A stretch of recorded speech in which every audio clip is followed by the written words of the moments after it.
formation has long been a mystery. Many theories have existed over the years, but a recent new supercomputer simulation may...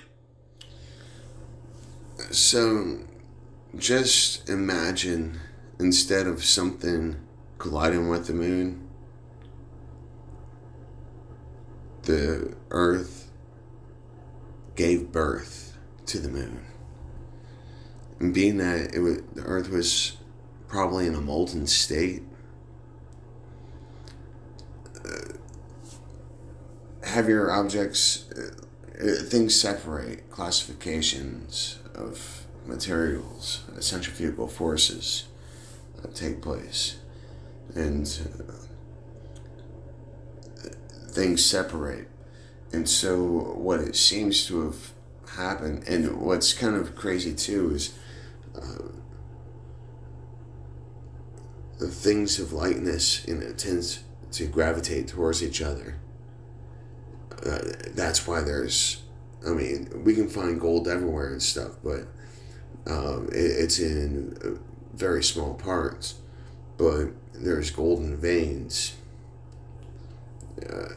quartz veins, friggin' iron ore and stuff like that. There's these areas where there's a concentration, and so it only makes sense that, like, okay, things are spinning. There's a classification process that's taking place. The moon seems like it was material that let's see. Well, it was material that was thrown out by the Earth, because during its molten state, basically it was like the sun. And, just looked at the simulation. It looks like a solar flare. He said if the moon's formation has long been a mystery. Many theories have that looks like a solar flare, right? And also, like, the infinity symbol. It's half of it. Mirror it, and there you go. That looks like a solar flare. Like, the Earth is, like, just different. It was like a sun. Like I said, it was molten and radiating and putting off. And there was a lot of heat and everything, and so things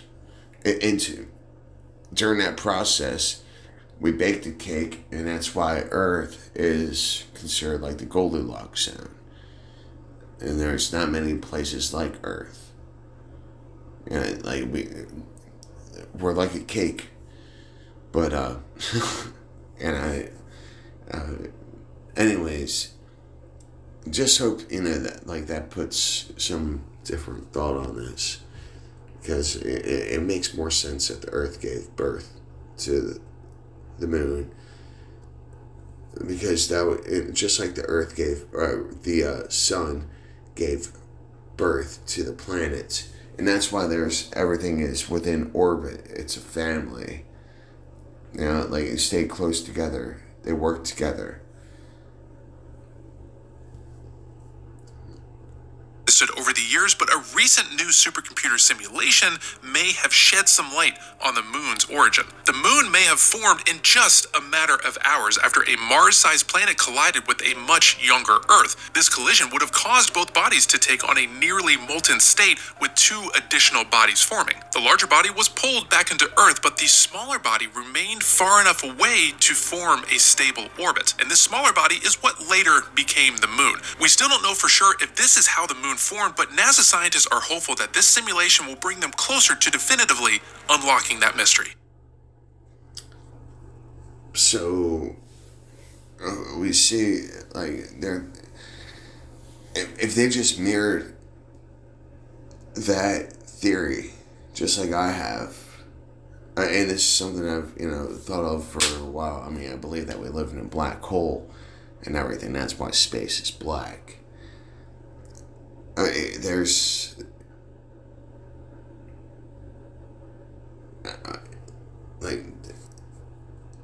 don't know, like, just, it makes a lot more sense that the Earth was bigger, and all right, there are two large bodies and whatnot. So you have, the birth of the sun, or of the moon, and then a placenta, right? And that could have been the second body, and maybe that fell back on Earth, or whatever, a volcanic eruption. Let's just say, maybe, I mean, there's, and water broke. Maybe, I mean, because that's the thing too, is we have water on our planet. Like, if everything was molten, even without the water, and like that would keep an area cooled. And just saying, put some thought out there, people.